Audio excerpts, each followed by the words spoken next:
This is Adam Bolshaw with the Real Property Guy podcast. Thank you for joining me today. In the studio today is Pat Constantini with Magnified Home Inspections. Thank you, Pat, for joining us. How's everybody doing? We're doing good. So we got our topic today is in regards to home inspections when it comes to buyer side or the seller side of the equation when we're dealing with homes. And I brought the expert in. So I thought, why don't you tell us a little bit about your background and what brought you into doing home inspections? My background is in contracting, commercial and residential, and logistics, strangely enough. Contracting was mostly with big shoebox stores, remodeling. Okay. And then went into doing some stuff for myself, and then gradually went into the home inspection process. Okay. Now, how long were you? Now, you used to you were a builder, were you? Flips. A Flips. lot of flips. Okay. More of a larger scale, like 15, 20 at a time. Okay. Wow. Okay. So you have a little bit of working knowledge there with the construction process and code violations, which is a big component here, I guess. And logistics. and logistics. So the what is the scope? Because a lot of people they don't know what the entirety of the scope of a home inspection, what you actually can cover, what you can see, what you can inspect. Give our audience a little bit of an idea of what you can and you can't.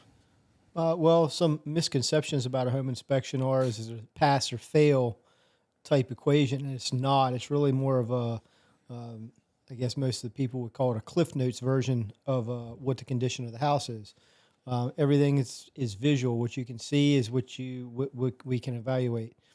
Obviously, we can go into a little bit more in depth with electrical panels, taking the covers off, types of wiring, receptacle covers, air conditioning, heating, both sides, taking temperatures, water pressure, age of the appliances, and things like that. But it's not a full guarantee or a warranty because there's obviously things behind the walls that we can't see or under the insulation that we shouldn't be disturbing based on our requirements that we have to meet. Right. So what do you do to when you're dealing with a house that's all complete, drywall, painted, everything else like that? What do you do to help a potential homeowner or a home seller or a home buyer have a higher level of comfort that things are as correct as you can determine? A lot of things will give us an indication if something's not right, whether it be the improper support or structural issues or even termite damage, things like that. Doors won't close the right way. They'll catch the frame. Windows won't close the right way. They'll be off kilter. They'll be off level, out of plumb. There'll be cracks in the plaster, drywall, whatever you have there. And some of them are normal if it's an old home, more than 50, 60 years old. Some of it can be considered normal. A little slope in the floor, things like that. But anything less, 20 years old shouldn't have those issues unless there's an ongoing problem. Right. The now when it gets into what should folks expect as far as a time frame goes? Is there an average, or is it dependent on the size of the home? In regards to the length of the time of the inspection? Duration of the inspection. Typically, you're going to, if you're going to write the stuff down, you're going to put it in a report, and the report's going to be done at the end of the inspection. You're talking about 2.5 to 3 hours. Okay. A lot of people will say, well, it's a 4,000 square foot house versus a townhome. But even in a townhome, you have a heating system, a cooling system, a water heater, 3 bedrooms, 2.5 baths, just like the 4,000 square foot home. The bedrooms may be bigger, but there's still 4 walls, and the bathroom may be bigger, but it's a tub and a shower versus a tub shower combo. Right. Not that big a difference. I know that when on some of them, some of the inspections that I've had you out on, on like farmettes when we have a lot of like outbuildings, barns, and things like that. Well, obviously, if we evaluate multiple buildings, multiple electrical systems, sometimes water intrusions and things like that Right. in barns and things of that nature. Um, it's obviously not as detailed as what it is in a house, but if we're evaluating multiple buildings, barns, garages, obviously it's going to take a little bit longer. Right. Um, The as far as also giving folks a perspective of some of the qualifications that you have that helps you put together like the complete package, like when it comes to the quality of a home inspector. What certifications do you carry? well, we're certified to do mold and radon testing. We're obviously ASHI certified, which is American Society of Home Inspectors. The Maryland test is a national test, and then we also carry MHIC license, which is a contracting license. But I encourage everybody when a question like that arises, make sure you're doing your due diligence to research the person that you're hiring. For several reasons, home inspectors, the license really is not super difficult to get, Right. but they need to have some sort of background in the construction trade. I truly feel, because if you're going to ask them to look at something and evaluate it, they should understand what's happening behind the wall or behind the receptacle. No, absolutely. Or have like within in regards to you have an actual in-depth working knowledge of everything that's kind of the ins and outs, Correct. literally, of the home, because at the end of the day, you're trying to draw a perspective for a potential buyer to let them be comfortable moving forward with the purchase of a home. And I know that's a very paramount thing. I know in back in early COVID times when the housing market was like completely going bananas, that was one of the big things. Is everybody's we're waiving home inspection. We're waiving home inspection. I got a lot of phone calls from those folks. Come fix my stuff that's broken. I just found out that it's broken. It's really bad. So fortunately, I was able to still operate successfully without having to fall to the woes of well, you gotta, if you want the house, you gotta you gotta forego the home inspection. and there's really nothing wrong with just it's been 5 years since you moved in, having it inspected again to find out what now we're 5 years in. Right. Determine what needs to be addressed and maybe some ordering process of what they should evaluate and Sure. and repair as they need. No, that's actually a good idea. And also on that one there too, kind of a misnomer is the home inspections are only for a buyer. Mm-hmm. No. So I know we have a like mind when it comes to this. So I'll let you kick it off here. So give us some 411 as far as why is it a good idea for a seller to consider before they're listing their house for sale, obviously, but Right. it's a good idea for a seller, and I can shoot some stuff out too that I think is very positive. One, when you have it's an old saying that knowledge is power. So when you know something is bad, you have the upper hand. When it's brought to your attention at the table, you don't have the upper hand because now you're in a hurry to get it fixed. And you have to take the guy that can come in the next 10 days to get it fixed. And I can assure you, he's not going to be the best guy. He's not going to be the cheapest guy, and he knows why you're calling. Right.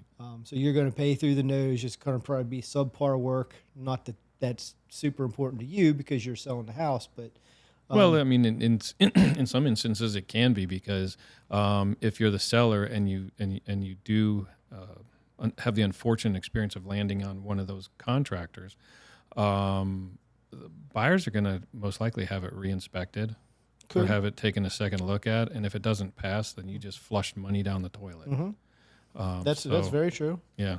But at any point, once you have the inspection, you're not bound by any legal binding contract like a sales agreement to say I have to have a licensed guy come in because your brother or you may have some sort of electrical background.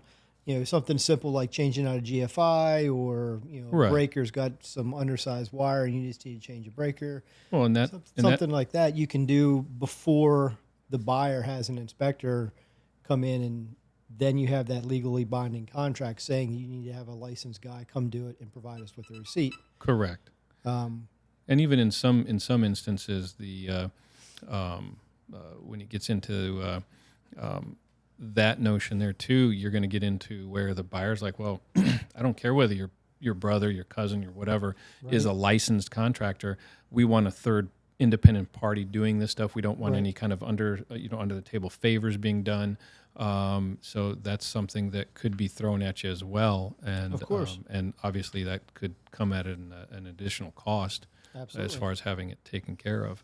But And then also you can have the ability to address certain things. If there's a foundation issue, you can get it evaluated at that point in time, and then you have a structural cert showing that that deficiency is fine, right. or that it was repaired. If all your appliances and your mechanicals are old, you can offer a home warranty Oh yeah. at the front point. That way, that's eliminated. Yeah, the home warranty is a huge lifesaver when it comes into all your mechanicals, Mm-hmm. HVAC, hot water heater, stove, ovens, whatever. The buyers really like to see that home warranty on there, especially course. when their report starts saying that everything's working fine and there's no indication of how much longer it will or if it won't. But there's a certain life expectancy on those. Of course. Any mechanical has a certain life expectancy, and So that of warranty. course nothing's built like it used to either. So it's probably You mean like those old avocado refrigerators that Yeah. never die? still see a couple here and there. Yep. The so when it gets into the notion for the sellers as well, one of the things I always tell folks is give them options to have things taken care of. And one of the big points in having a seller do the home inspection up front is the fact that, like you said, you have the opportunity to take care of repairs on your own terms. But at the end of the day, you have a full document of disclosure. Mm-hmm. So when you sell, like if your house is $400,000 and you've got let's say you got a pretty hefty list, and you're like, okay, well, potentially buyers are going to come in and they'll bite at 400, but if they have their own home inspector come in there, by the time the home inspection's done, you're giving up $10,000 to $20,000 potentially Of course. in seller contribution. You address that up front. You price the home accordingly, so that when it comes down to the time for that kind of negotiation, it doesn't really occur. You're protecting the price that you're asking for. You're protecting that asking price. Of course. So that's one of the big benefits that I find with on the seller side as well. I guess what's the other one too? The new construction. Yep. New construction builders, they do not like third-party inspectors. No. They will do anything they can to try to sweet talk you into not getting us to come. It's very much advised. Well, but it's brand new. There's nothing wrong with that house. There's plenty wrong with the house. I guarantee there's stuff wrong with the house. Things that they just miss, and they're building them.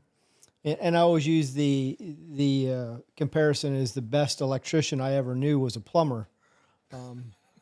And that being said, means the plumber doesn't do electrical work all the time. So when he's doing it, he's focused on it. He's concentrating on what he's doing. He's making sure he's not stepping in water. His trade. Where the builder is, this is mindless. It's constant. He's doing 300 houses in one building site. Right. It's mindless. It just happens, and they miss things without a doubt. Oh, yeah. Building inspectors, they don't inspect all the houses. You can say they do, but they don't. Right. They get calls to do 6 electrical inspections in one day. If they do 2 and everything looks good, they sign everything off. The other 4 of the houses never even got walked into. Right.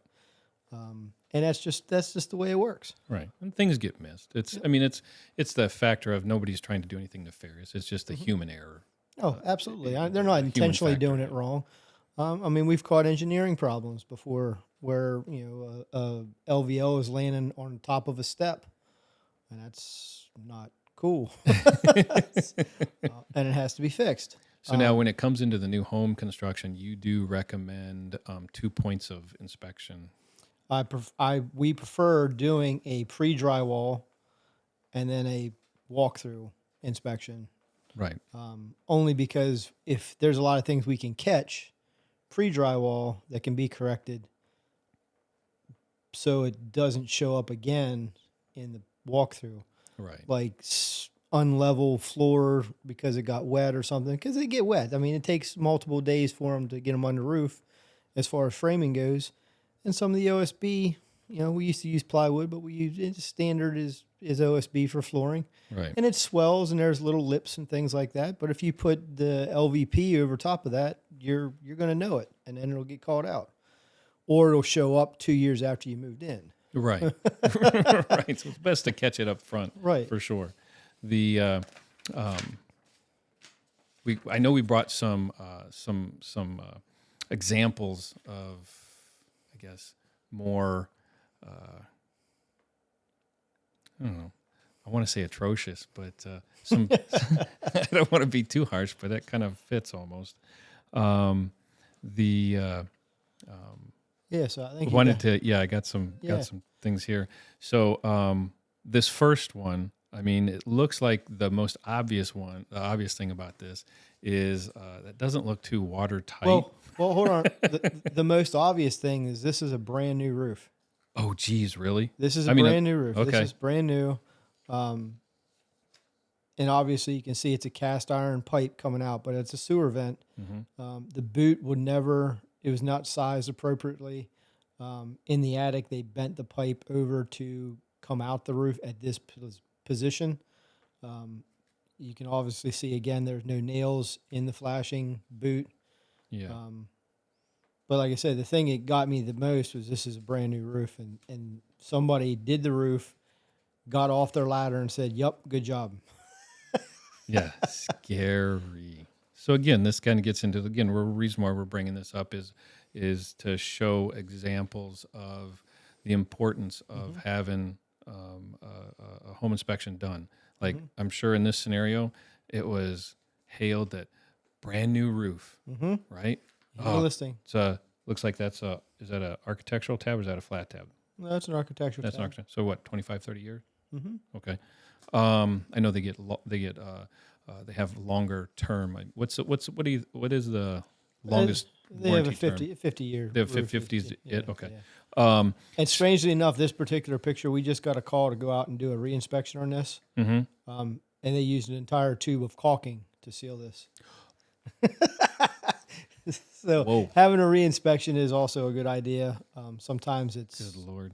depending on. I'd encourage the realtors out there, if you call or your clients want a reinspection, that the listing and the buyer's agents both go walk the property before the client. Right, because some of that spends- stuff is super obvious. It is. I mean, obviously, you guys wouldn't go up on the roof or something like that to see this, but other things in the house are Right. obviously. Right. No, that makes perfect sense. So the second one, I love this one. I mean, was this new construction or is this someone just finishing a basement? This is brand new construction. This is an outside wall in a kitchen. So Oh, this is an exterior wall. exterior wall, you can see the door right above in front of that pipe. That's Okay. a sliding door. Okay. So, again, I'm not. So this this doesn't get the seal of approval. It got no seals of anything. This is obviously a load-bearing wall and is not capable of carrying much weight at all because that's a 2-inch pipe going through a 2x4. So 70% of the material is gone. Right. So again, and this kind of gets back to what we were talking about, the 2 points on a new construction. Very important. For Because after drywall's up, you don't see that. There's no. Never know. And what now? I know we're kind of playing the hypothetical game here, but what kind of problems do you think that this is going to have if it was drywalled over? If this was drywalled over, eventually all these 2x4s would crack. Okay, and you'd see that in cracking in the drywall. Would you see it in like the doors not closing, windows not closing? I mean, this was in a kitchen, Okay. So what you would see is the caulking on the back of the cabinet cracking because Okay. the drywall would be secured to it, and the wall would slope or sag, and then the cabinets, the countertop would creak, or even crack. Right. Okay. Yeah, that was a good one. I saw that. I was like, ooh. And here we go, another structural engineer. Definitely third an one engineer. here. Yep. So obviously we definitely don't want that top block holding up our house. Yeah, But no. if you look at the block that it's sitting on, we don't want that block in that direction either, because there is no weight. There's no load capabilities from either one of these blocks in the way they're sitting. They're designed to sit with the webbing down. Gotcha. So the bottom block on this one is actually worse. I mean, correct me if I'm wrong, but there should be, if they're going to do something like this, there should be an actual footer. And the block should Put be in placed down and up. Right. Okay. No. Fair. Yeah. But yeah. But yeah. So again, these things and this looks like it's a crawl space. It is a crawl space. So this gets into again one of the things I love about you, and I trust you emphatically when it comes to my home inspections, my clients, is that if there's even the remotest possibility that you can get into the smallest little areas or whatever, you're going there. You're putting your eyes on it. It's not you're just sticking your hand down into a little crevice and taking a picture. Yeah, that was a good one there too. So it looks like we got some other on number 4 here. We got some other structural Well, this is deficiencies, maybe. these are new addition on an old structure. I was gonna say some of the whiter colored timber, Yep. the lighter colored timber looks like it's older. What year do you So- think this house was, in the 50s? It was a '50s house, and then it was a brand new add-on. Oh, this was an addition. Yes. Okay, because I'm looking at this, I'm like, what in the heck were they trying to accomplish here? They were probably trying to accomplish to put this beam on the same post that the original beam was on. So they cut off the post and put Okay. the LVL underneath of it. But there's a good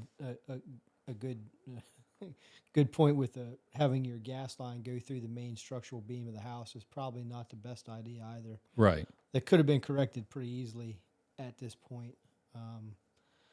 But you can also see they have one of the floor joists extra hold with some 2x4s that are just sticking up and nailed together, Yeah. pieced together. You can see insulation is obviously not consistent with anything. Mm-mm. The 2x4s don't look like they're doing too much there on the right there. Nope. And then and it looks like we have some bolts going through the LVL beam, connecting it to something, but not the post. There's no connection. Oh, really? Oh, Nope. so it might be just they bolted the two pieces of LVA. But they're Together. just sitting on the post. Obviously, that's the end of the post. But yeah, they're just sitting up there, nice and pretty. But yeah, people will do that, and then they'll walk away. Oh, here. So this one was interesting, and I'm pretty certain that the very center of this thing is a leak.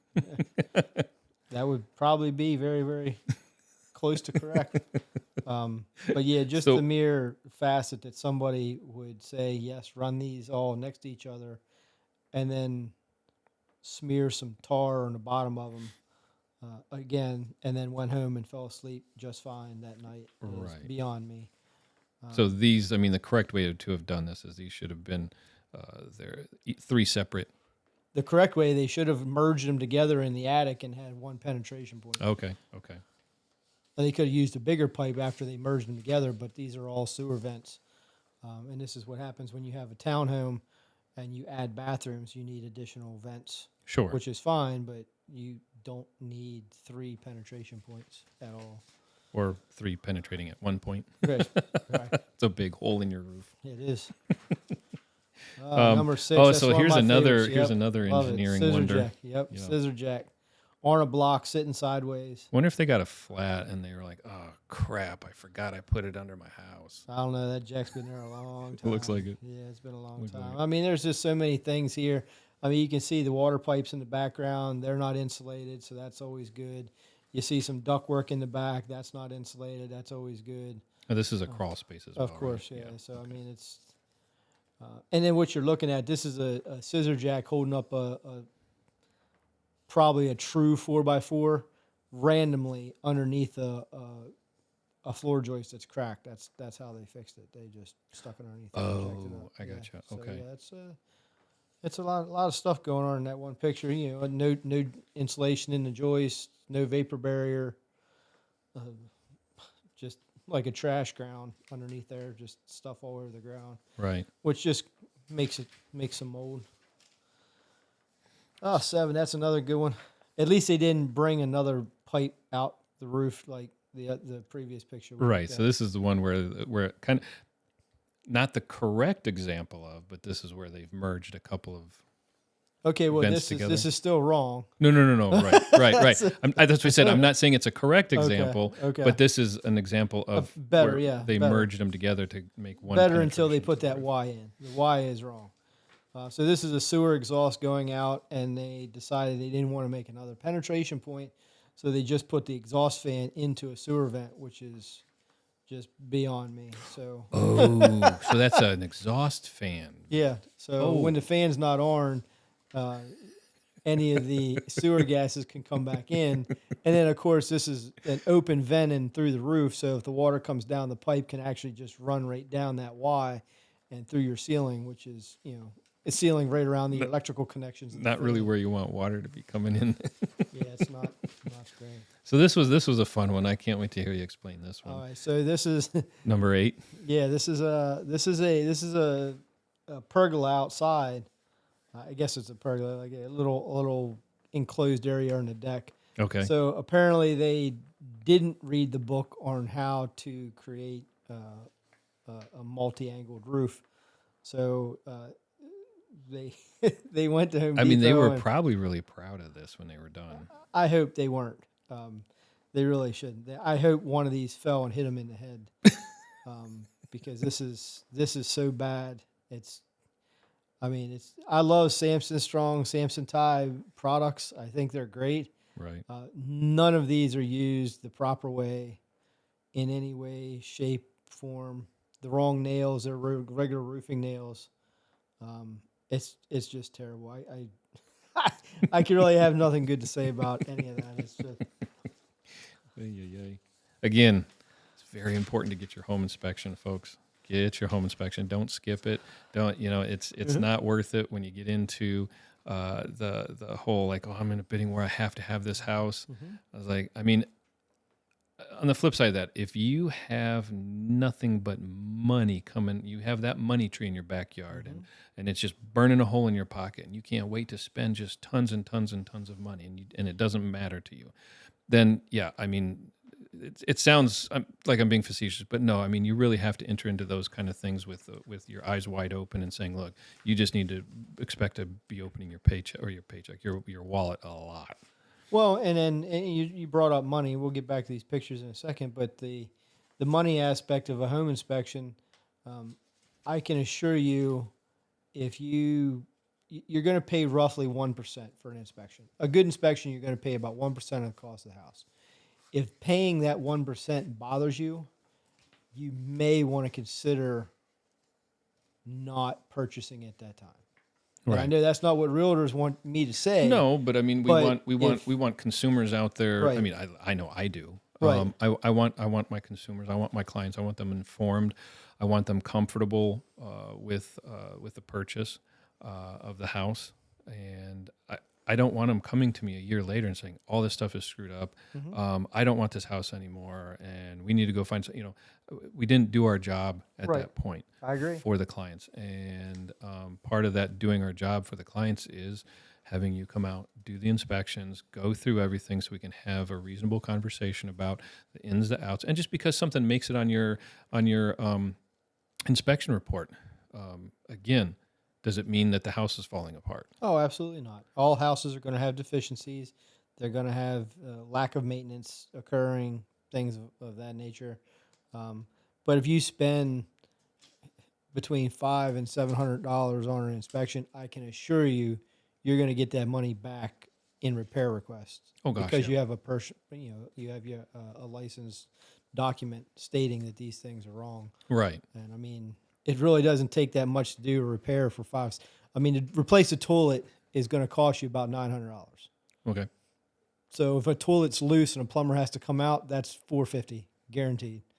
So just Right. to fix that, to replace one breaker, replace one GFI, you've already gotten your money's worth. Right, right. No, exactly. And back to that point of where when I'm representing buyers, I'm using that home inspection report as a means to, get the negotiations back open. I'm looking out for the best interest of my buyer. If there's problems with the house that weren't accounted for, weren't disclosed, not saying that anyone did anything nefarious, but these are things that get brought to light. And now it's like, okay, well, now your house isn't worth 400.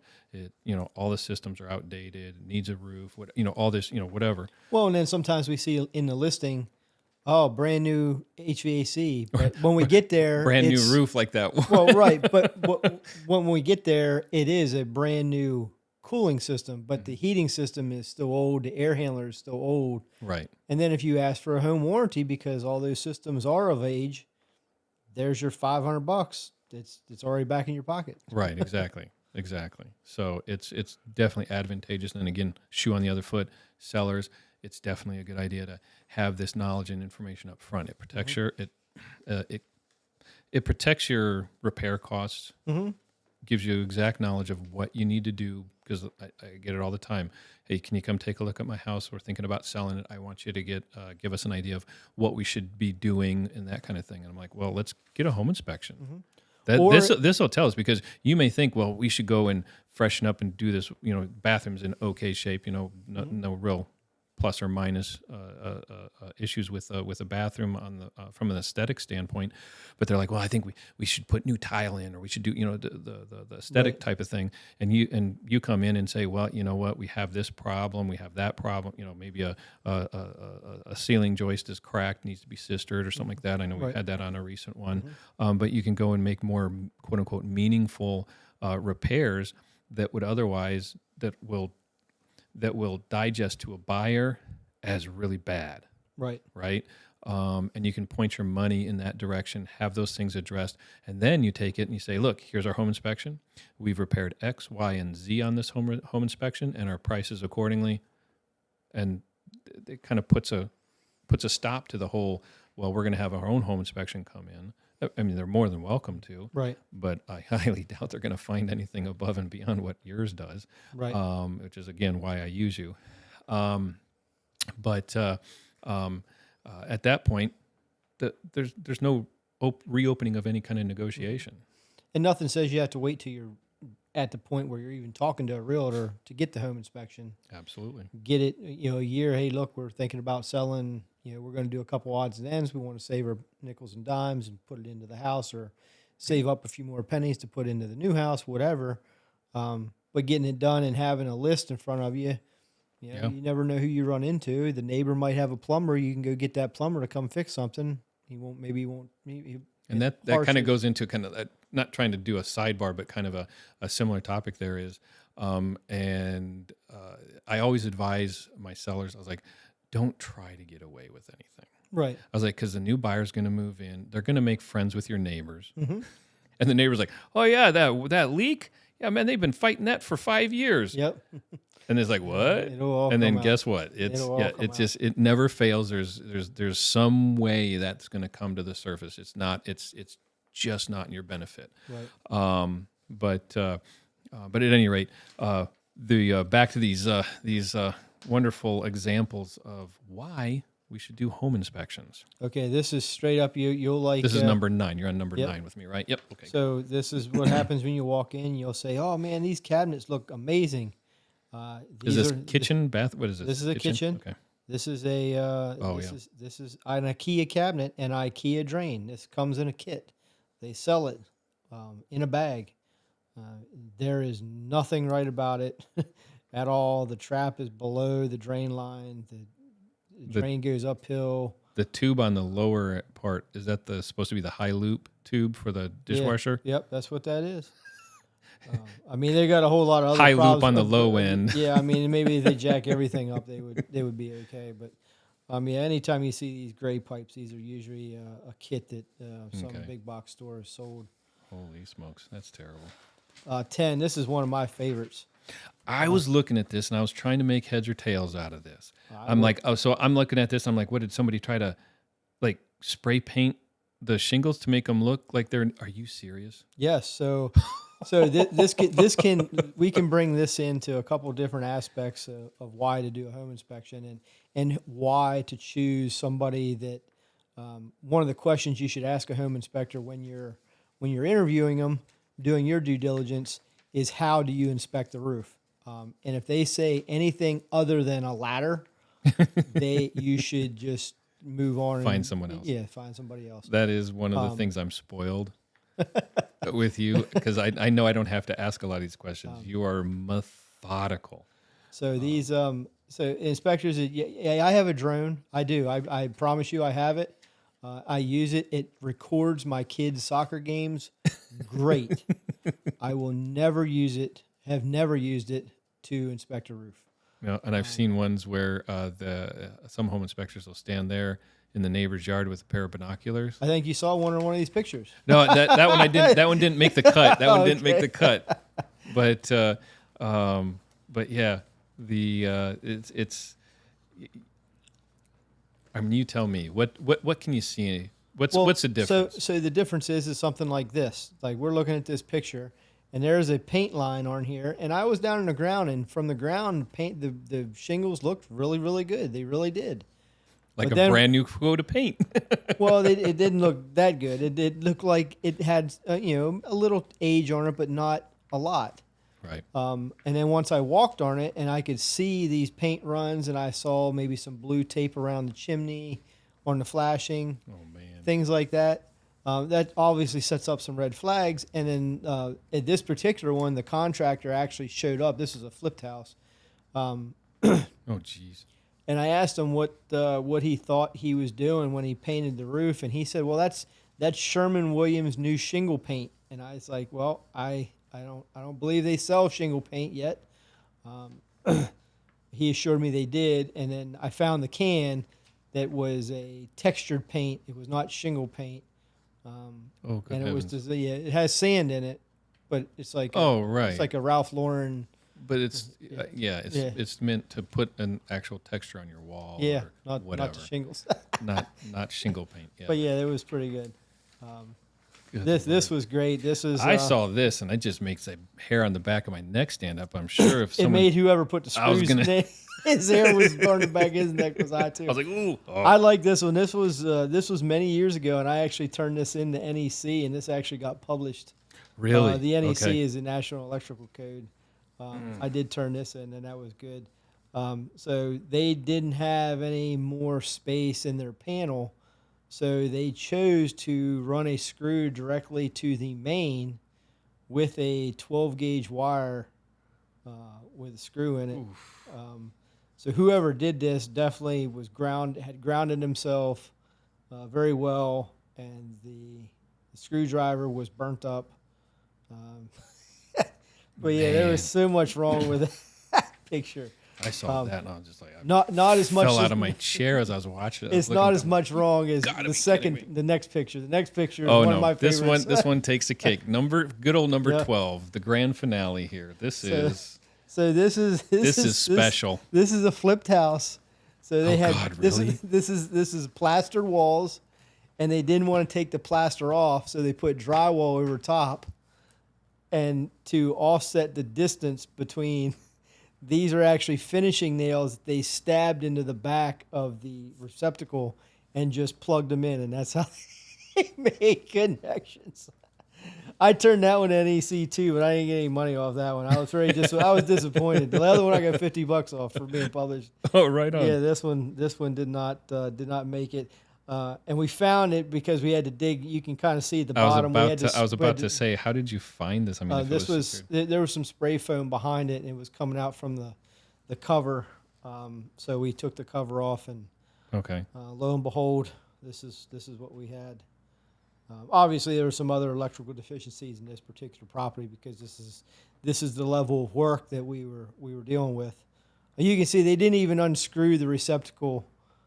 They just ran a long wood screw from the first receptacle into the second receptacle into the box, and Well, you got to keep. That helps keep them aligned, right? Oh yeah, I mean the four finishing nails probably couldn't do it. I mean, it holds trim around the door up, but it won't probably wouldn't hold the receptacle together. But yeah, that was definitely a special day And there. they were definitely another level of amateur at this because they didn't even have the common decency to run one from the ground to the ground. Well, there was no ground. That was the wrong receptacle to have. No, it I in know. there. There's no nail going from the ground receptacle in the back yeah. to the ground in the front. Yeah, this is all. There was no level of amateur here. This was somebody that knew exactly what he was doing, and he didn't want to fix it because he knew what kind of expense it was. Yeah.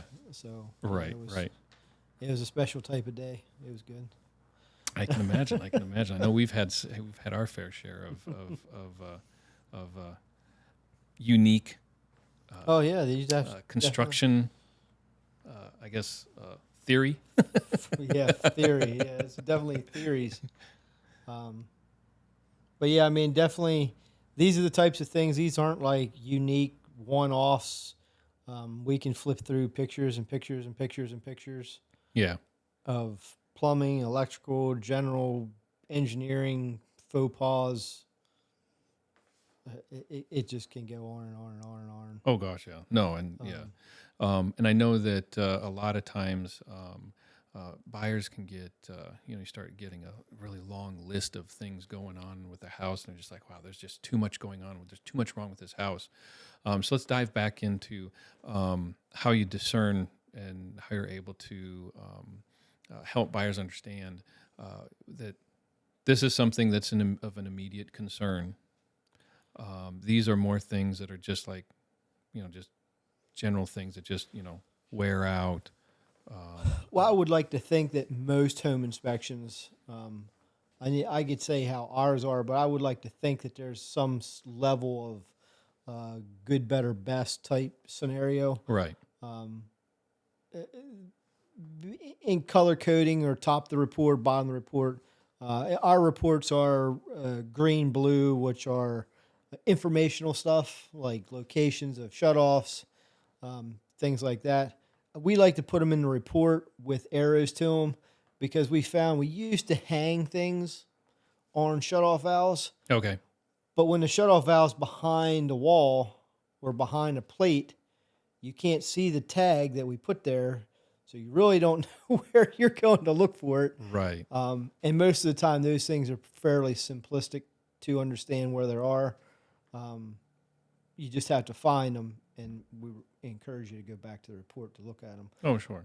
Yellow would be, things that were not maintained or stuff that's not really a safety hazard, but things that should be put on your list, but more of a home do-it-yourself type list.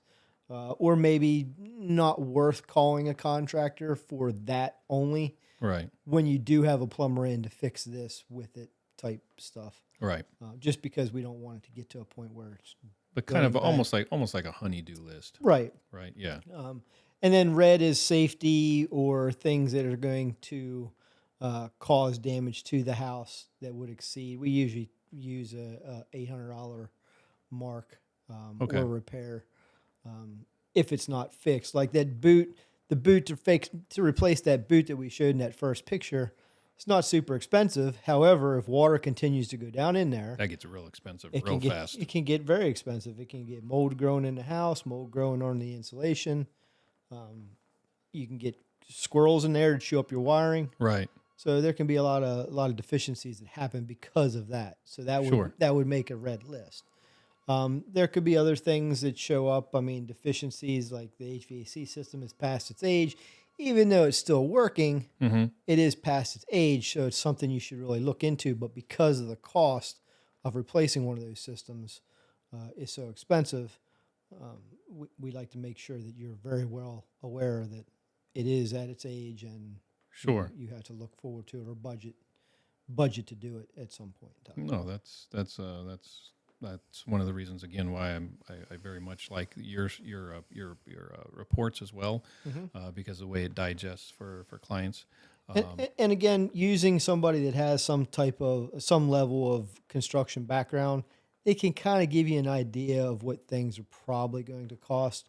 Obviously, you don't want to budget that amount. You much better to budget whoever you're going to hire to do the actual repair. Right. So you're working with a real number.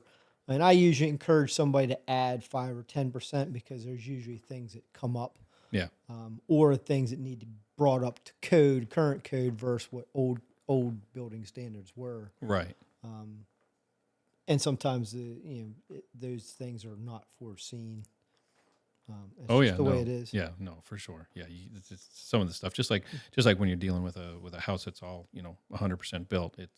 There's certain things that you can't inspect. You can't say, well, this is the kind of insulation that they've used behind the walls or whatever. Or you can't tell them that they didn't run a 2-inch water line or a drain line Right. through 2x4s like in the picture that we just saw. But I know you got to get going. So I don't want to keep it too much longer, but I did want to give you the opportunity you have your MHIC license and you actually have a contracting company. So I wanted to give you a little plug for that. Right. The company's called Hammerhead Home Services. We do medium to small scale. We try to stay away from things that are going to take us away from the inspection side of the business for extended periods of times, like finishing a basement, adding a bathroom, redoing a kitchen. But we try to stay away from additions and things like that, whole roof projects. Sure. But we are definitely there to complete those items for you. We are not allowed to work on things that we've inspected that were a deficiency. However, if you want to gut a bathroom because you don't like it, we can do that, even if there was a deficiency in there. Hammerhead is your solution. Right. It is. Right on. So we don't mark up our materials and things like that. We do sub out to the trades for the other work like plumbing and things like that to get the lines and the drains in check. But yeah, we've had good luck with that process. Nice. And we've definitely helped out quite a few people that were. No, I know you've helped out a to. couple of my clients. You've gone out there and given them some ideas of what you can take care of for them and things like that. It's definitely a really nice added benefit to be able to have someone as resourceful as yourself on the home inspection side, obviously, but also post-sale. If I have clients that come and say, hey, do you know a good contractor? I was like, honestly, you remember Pat? Mm-hmm. He's like, yeah, Pat was great. Yep. I was like, well, call him up. He has Hammerhead Contracting, and he does fantastic work. So, which is, again, another reason why I'm very happy to have you part of my... we're happy to be here. We've been part of the... we worked with you ever since you became an agent, and we've worked with the Remax Components Group for a long time as well. Yep, absolutely. Thank you again for taking some time out of your busy day and joining us here. No problem. Thanks for having us. Yeah, maybe we'll get you back on again. We'll dive deeper into some of these little and maybe give some more examples of. Of course, we can do a whole episode of pictures, show and tell type deal. So there you go. We can definitely do that. All right, man. All right. Have a good one, man. All right. I appreciate it. And if you guys liked this video or have any questions, please let us know. You can comment, but obviously we need you to like, subscribe, and share, and please share it often. This is Adam with The Real Property Guy. Thank you for joining us. See ya.